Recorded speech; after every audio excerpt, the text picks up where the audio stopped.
ತಿಂಗಳು ಉಡುಪಿ ಮಣಿಪಾಲ ರಸ್ತೆಯ ಇಂದ್ರಾಳಿ ರೈಲ್ವೆ ಮೇಲ್ಸೇತುವೆ ಉದ್ಘಾಟನೆಗೊಂಡಿತ್ತು. 10 ವರ್ಷಗಳ ಬಳಿಕ ಈ ಕಾಮಗಾರಿ ಮುಗಿದು ಸಾರ್ವಜನಿಕರ ಸೇವೆಗೆ ತೆರೆದುಕೊಂಡಿತ್ತು.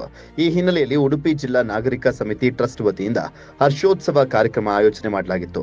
ಉಡುಪಿ ಪೇಜಾವರ ಮಠದ ವಿಶ್ವಪ್ರಸನ್ನ ತೀರ್ಥ ಸ್ವಾಮೀಜಿ ಸಾನ್ನಿಧ್ಯ ವಹಿಸಿ ಆಶೀರ್ವಚನ ನೀಡಿ ಸಾರ್ವಜನಿಕರಿಗೆ ಜಿಲೇಬಿ ವಿತರಿಸಿದರು. ನಾಗರಿಕ ಸಮಿತಿಯ ಸಂಚಾಲಕ ನಿತ್ಯಾನಂದ ಒಳಕಾಡು ಮಾತನಾಡಿ, ಬಹಳ ವರ್ಷವಾದರೂ ಕೂಡ ಇಲ್ಲಿ ಸೇತುವೆ ನಿರ್ಮಾಣ ಕಾಮಗಾರಿ ಆರಂಭ ಆಗಿರಲಿಲ್ಲ. ಅನೇಕ ಪ್ರತಿಭಟನೆಗಳ ಬಳಿಕ ಉತ್ತಮವಾದ ಮೇಲ್ಸೇತುವೆ ನಿರ್ಮಾಣಗೊಂಡು ಜನರಿಗೆ ಆಗ್ತಾ ಇದ್ದಂತ ಸಂಕಷ್ಟ ನಿವಾರಣೆ ಆಗಿದೆ. ಈ ಹಿನ್ನೆಲೆಯಲ್ಲಿ ಹರ್ಷೋತ್ಸವ ಆಯೋಜನೆ ಮಾಡಲಾಗಿದೆ ಅಂತ ಹೇಳಿದ್ರು. ಈ ವೇಳೆ ಸ್ಥಳದಲ್ಲಿಯೇ 4,000ಕ್ಕೂ ಅಧಿಕ ಜಿಲೇಬಿ ತಯಾರಿಸಿ ಸಾರ್ವಜನಿಕರಿಗೆ ಹಾಗೂ ಪ್ರಯಾಣಿಕರಿಗೆ ವಿತರಣೆ ಮಾಡಲಾಯಿತು.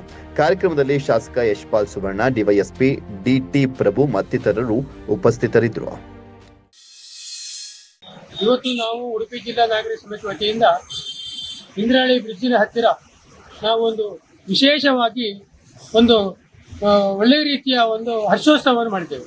ಯಾಕೆಂತ ಹೇಳಿದರೆ ಈ ಹಿಂದೆ ಸುಮಾರು 8 ವರ್ಷದ ಹಿಂದೆ ನಮ್ಮ ಇಂದ್ರಾಳಿ ಬ್ರಿಡ್ಜ್ ಬಹಳಷ್ಟು ಕುಂಠಿತವಾಗಿತ್ತು. ಹಾಗೆ ಈ ಬಾರಿ ನಮ್ಮ MP ಅವರು ಮತ್ತು ಶಾಸಕರಾದ ಯಶ್ಪಾಲ್ ಸುವರ್ಣ ಅವರು ಇದ್ದ ಕಾರಣ ಇದು ಆದಷ್ಟು ಬೇಗನೆ ಒಂದು ಬ್ರಿಡ್ಜ್ ಜನರಿಗೆ ಹೋಗುವಂಥ ಅವಕಾಶ ಕಲ್ಪಿಸಿಕೊಟ್ಟಿತು.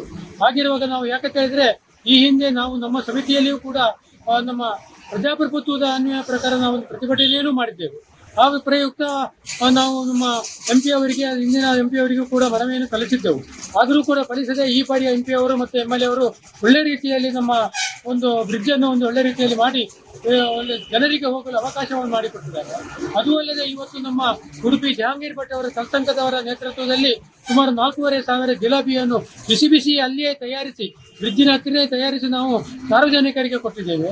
ಈ ಉದ್ದೇಶದಲ್ಲಿ ನಮಗೆ ಇಲ್ಲಿಗೆ ನಮ್ಮ ಈ ಉದ್ಘಾಟನಾ ಕಾರ್ಯಕ್ರಮಕ್ಕೆ ನಮ್ಮ ಮಾನ್ಯ ಪೇಜಾವರ ಸ್ವಾಮೀಜಿ ಅವರ ಬಂದಿದ್ದರು. ಹಾಗೆ ಯಶ್ಪಾಲ್ ಸುವರ್ಣ ನಮ್ಮ ಮೇಲೆ ಅವರು ಕೂಡ ಬಂದು ಹೋಗಿದ್ದಾರೆ.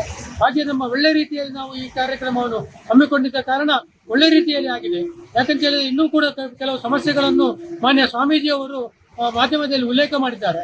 ಅದನ್ನು ಕೂಡ ಸರ್ಕಾರಗಳು ಒಂದು ಗಮನದಲ್ಲಿರಿಸಿಕೊಂಡು ಆದಷ್ಟು ಬೇಗ ಜನರಿಗೆ, ಮಕ್ಕಳಿಗೆ ಹೋಗಲಿಕ್ಕೆ ಅವಕಾಶ ಕಲ್ಪಿಸಿ ಮತ್ತು ಇಲ್ಲದೆ ಬಸ್ಸಿನವರು ಬಂದವರಿಗೆ ಅಲ್ಲಿ ಒಳ್ಳೆ ರೀತಿಯಲ್ಲಿ ಅವಕಾಶವನ್ನು ಕಲ್ಪಿಸಿಕೊಡ್ಬೇಕಂತೇಳಿ ಸ್ವಾಮೀಜಿ ಅವರ ಅಪ್ಪಣೆಯ ಮೇರೆಗೆ ಮಾಡಬೇಕಂತೇಳಿ ನಾನು ಮಾಧ್ಯಮದ ಮೂಲಕ ವಿನಂತಿಸಿಕೊಳ್ತಿದ್ದೇನೆ.